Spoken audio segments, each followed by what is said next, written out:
ang nabubuhay para sa sarili lamang. Walang sino man ang namamatay para sa sarili lamang.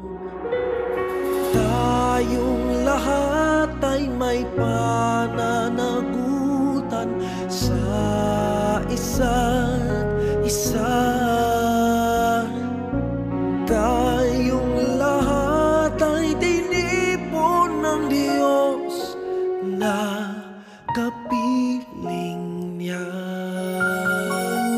Sa ating pagmamahalan at paglilingkod sa kanino man, tayo ang magdadala ng balita ng kaligtasan.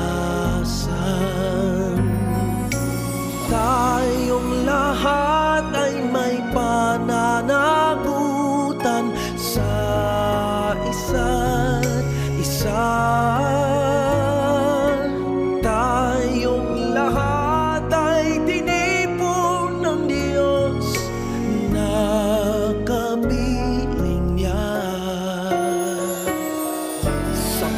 Sabay-sabay ngang mag-aawitan ang mga bansa.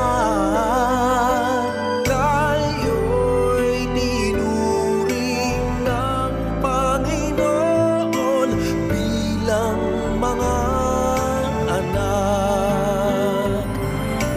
Tayong lahat ay may pananagutan sa isa't isa. Tayong lahat ay tinipon ng Diyos na kapiling niya.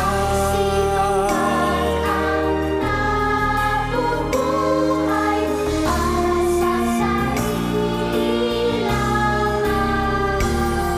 Walang sino man ang namamatay para sa sarili lamang. Tayong lahat ay may